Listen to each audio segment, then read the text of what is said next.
नमस्कार, मैं अपूर्वा। आप देख रहे हैं देश न्यूज टीवी। आइए नजर डालते हैं आज की कुछ खास खबर की ओर। आज देश में उत्तर प्रदेश प्रथम है। पीएम आवास में प्रदेश नंबर 1 पर। अमृत सरोवर बनाने का काम ऐतिहासिक था। नदियों को जीवित करने का काम किया। हर शुक्रवार को ग्राम विकास के माध्यम से चौपाल के पहले स्वच्छता का अभियान चलाया जाता है। 65,000 से अधिक चौपाल का आयोजन प्रदेश में किया गया है। 100 आकांक्षी ब्लॉक बनाए गए थे, उसमें काम हो रहे हैं। 10 ग्राम सभा पर काम किया जा रहा है। गाँव की समस्या जिले में आ रही है, ये गलत है। निर्देश दिए गए हैं कि पहले ब्लॉक स्तर पर फिर जिला पर समाधान किया जाए। आज ग्राम विकास में एक क्रांति आई है। राज्य आजीविका मिशन के माध्यम से आज कई लोग इसका हिस्सा हैं। 2 करोड़ दीदियों को लखपति दीदी बनाएंगे। लखपति दीदी में प्रदेश एक बड़ी छलांग लगाने जा रहा है। आज बैंक सखी विद्युत सखी हर ग्राम सभा में इनका चयन हो गया है। यूपी में रिकॉर्ड सभी ग्राम सभाओं में मनरेगा में महिला मैथो सफल रहा। अनेक योजनाएं सरकार के स्तर पर चल रही हैं। गांव से पलायन करके शहर न आए हमारा प्रयास है। आज सरकार की सभी योजना का लाभ लोगों को मिल रहा है। लाभार्थी से बोला गया है कि श्रम करने में कमी न लाएं।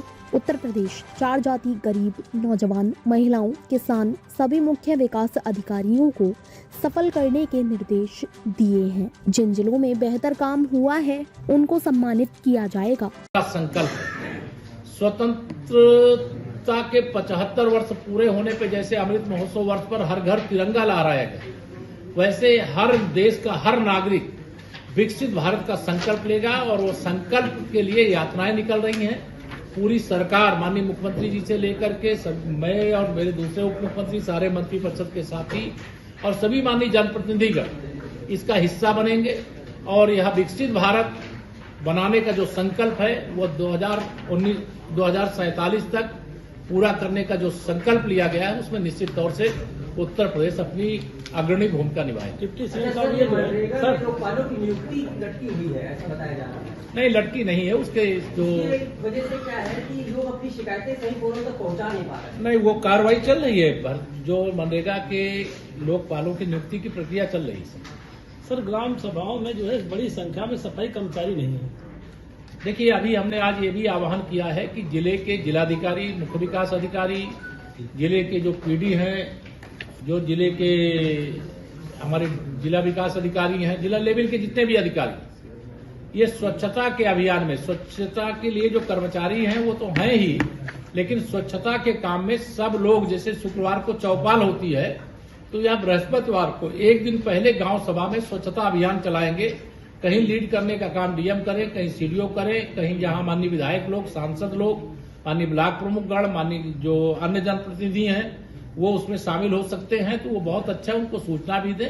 लेकिन स्वच्छता की क्रांति लाने में समाज के सहयोग की जरूरत है।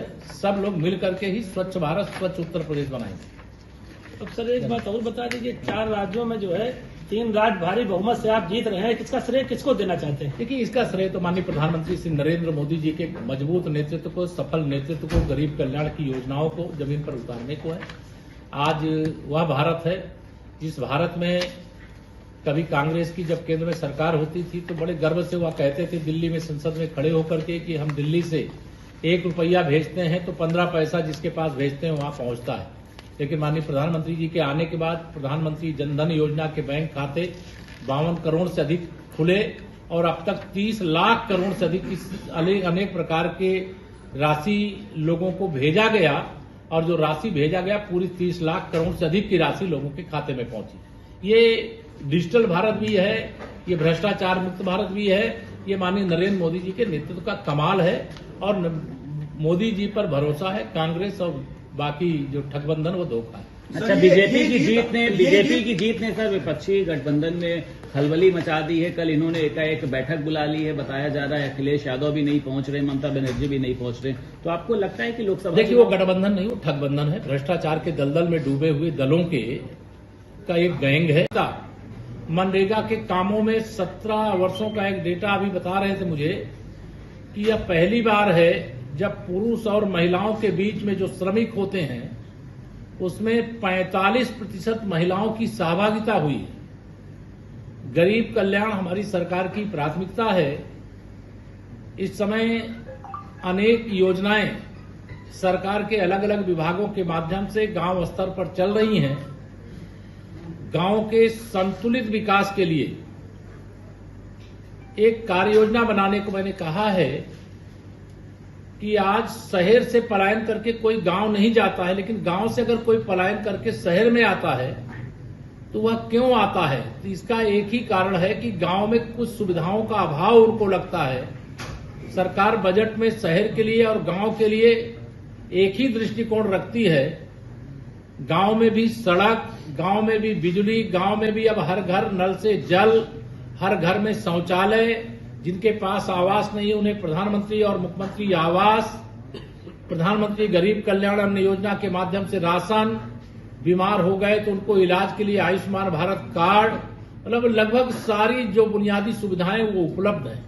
आज मैंने और एक आह्वान किया है अपने सभी प्रदेश के उन लाभार्थियों को, तो जिनको अनेक प्रकार की सुविधाएं जरूरत है, मिल रही है, लेकिन इसके बाद भी वो अपनी श्रम करने की जो इच्छा है या जो श्रम करते रहे उसमें कमी ना लाएं और अपना श्रम बढ़ाएं, अपना डिपॉजिट बढ़ाएं, अपने लिए और अपने आने वाली पीढ़ी के लिए अपनी ताकत को खड़ी करें। यह भी मैंने आह्वान किया और मुझे पूरा विश्वास है कि उत्तर प्रदेश आज जिस प्रकार से माननीय प्रधानमंत्री श्री नरेंद्र मोदी जी ने कहा है कि हम उत्तर प्रदेश में ही नहीं पूरे देश के अंदर जो 4 जातियां, अर्थात एक जाति है गरीब की, वो किसी जाति का हो चाहे किसी समुदाय का हो। दूसरा उन्होंने नौजवानों के लिए कहा है, युवा चाहे किसी जाति समुदाय का हो किसी प्रदेश का हो। तीसरा उन्होंने महिलाओं के लिए कहा है, हमारी माताएं बहनें किसी जाति या समुदाय की हो, हमारे किसान किसी जाति या समुदाय के हो। यह गर्व की बात है कि यह 4 जातियों को ध्यान में रख करके सभी मुख्य विकास अधिकारियों को, सभी संयुक्त विकास आयुक्तों को आज यह निर्देश दिया गया है कि इस पर फोकस करें, प्राथमिकता प्रदान करें, जो जरूरतमंद है उसको समय से जो सुविधाएं दी जा सकती है उनको देने का काम करें।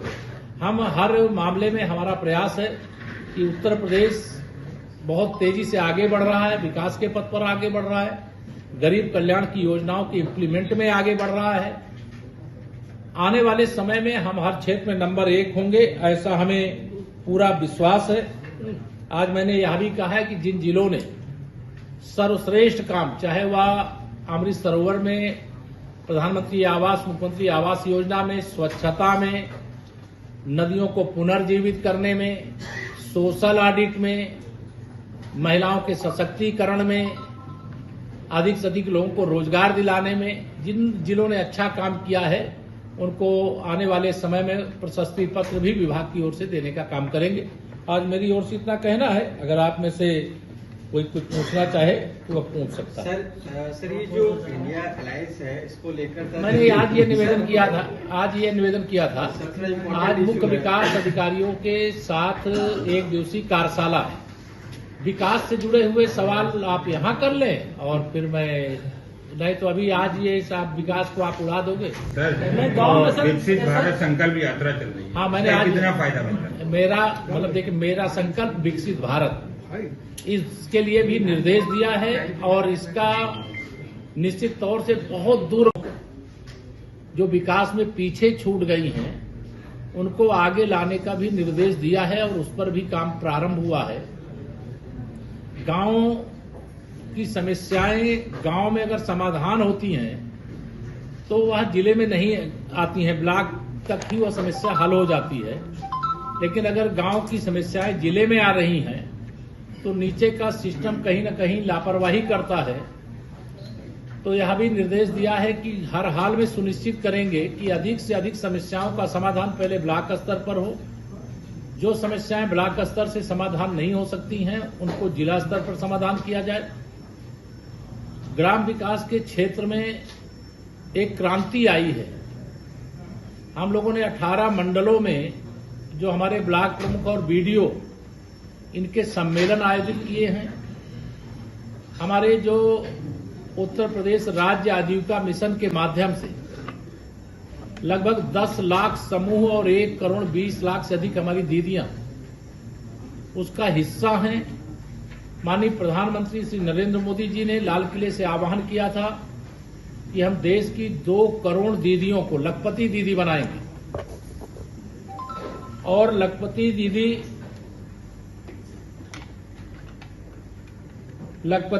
बनाने के काम में उत्तर प्रदेश एक लंबी छलांग लगाने का काम कर रहा है। हमारा प्रयास है कि हर जो गरीब कमजोर परिवार है उस घर की कोई न कोई हमारी दीदियां समूह का हिस्सा बने और उनकी आमदनी बढ़े।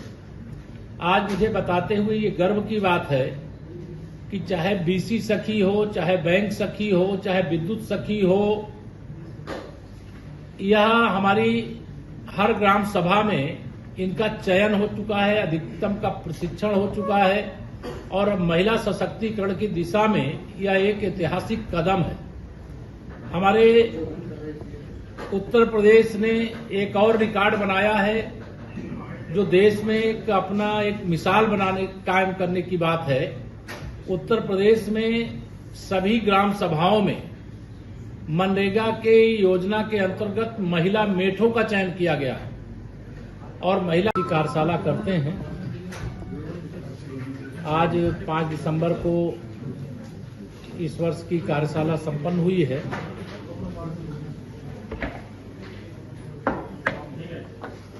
देश में अनेक क्षेत्रों में उत्तर प्रदेश ने विकास के मामले में नंबर 1 का स्थान प्राप्त किया है। हम सबसे पहले अगर प्रधानमंत्री आवास योजना की बात करें तो प्रधानमंत्री आवास योजना में उत्तर प्रदेश देश में नंबर 1 का स्थान पे है और जितना हमारा लक्ष्य था उसे हम लोगों ने एकदम समयबद्ध तरीके से पूरा करने का काम किया है। अमृत सरोवर एक बहुत ही विजनरी माननीय प्रधानमंत्री श्री नरेंद्र मोदी जी के मार्गदर्शन में आजादी के अमृत महोत्सव वर्ष पर जो अमृत सरोवर बनाने का काम हुआ वह ऐतिहासिक हुआ। हमने आजादी के अमृत महोत्सव वर्ष पर जो बहुत सारी नदियां थीं वह विलुप्त हो गई थी, उनको पुनर्जीवित करने का काम भी हुआ है। ग्राम विकास विभाग के माध्यम से हर शुक्रवार को किसी न किसी ग्राम सभा में 2 ग्राम सभा एक जिले की होती है जहां ग्राम चौपाल का आयोजन किया जाता है और उस ग्राम चौपाल के आयोजन से एक दिन पहले गांव में स्वच्छता का अभियान चलाया जाता है। अभी तक प्रदेश की सभी ग्राम सभाओं में चौपाल का कार्यक्रम संपन्न हो चुका है। गांव की समस्या गांव में समाधान के संकल्प के साथ अब हम दूसरा राउंड शुरू कर चुके हैं और अभी तक की सूचना के अनुसार 65,000 से अधिक अभी तक चौपाल का आयोजन प्रदेश के अंदर या करने का काम किया गया है। प्रदेश के अंदर हमारे आकांक्षी जनपद जो वो आकांक्षी ब्लॉक 100 बनाए गए थे और वह 100 ब्लॉकों के अंतर्गत तीव्र गति से विकास के काम हो रहे हैं, लेकिन हम अपने सभी ब्लॉक के अंदर ही प्राप्त है। जनता के दिलों में माननीय मोदी जी राज करते हैं और जिस प्रकार से मैं पहले भी कहता रहा हूं, भारत के मन में मोदी और मोदी जी के मन में भारत। सर, ये 3 राज्यों में मिली जीत जो है ये यूपी में 80 में से 80 लक्ष्य को हासिल करने में कितनी सहायक है? नहीं, निश्चित तौर से देखिए, हम तो पहले भी कहते थे अब तो जीत के बाद और जो हम लोग 1 लाख से जीतने वाले थे वो 2 लाख से जीतेंगे, जो 2 लाख से जीतने वाले थे वो 4 लाख से जीतेंगे, 4 लाख से जीतने वाले 6 लाख के अंतर से जीतेंगे। 80 के 80 सीटों पर यूपी में कमल खिलाएंगे। सर, समाजवादी पार्टी कह रही है कि जो पीडीए है वही अब एनडीए को हराएगा और दूसरी बात कि ये जो बैलेट पेपर से है उससे होना चाहिए था क्योंकि अमेरिका भी कराता है। मायावती जी भी अचंभित है। देखिए मतलब ये जब भाजपा का कमल खिलेगा सबको अचंभा लगेगा। अभी कर्नाटक में भाजपा की हमारी भी करारी पराजय हुई थी, लेकिन उस समय कोई अचंभित नहीं हुए थे, किसी को ईवीएम मशीन में दोष नहीं दिखाई दिया था। तेलंगाना में कांग्रेस जीत गई, किसी को दोष नहीं दिखाई दे रहा है। भाजपा जीतेगी तो यह दृष्टि दोष हो गया है। मतलब यह चाहे वो सपा हो, चाहे बसपा हो, चाहे कांग्रेस हो, यह सब यही आरोप लगाते हैं। लेकिन आप भी जानते हैं, देश भी जानता है, देश का मतदाता भी जानता है, कमल का बटन दबाने से कमल खिलता है। और हाथ वाले हों, चाहे हाथी वाले हों, चाहे साइकिल वाले हों, जब जनता उनकी साइकिल पंचर करती है, हाथी को जब भीड़ से अलग करती है, जब हाथ के पंजे को जनता मरोड़ती है, तो कमल खिल जाता है। बहुत शुक्रिया धन्यवाद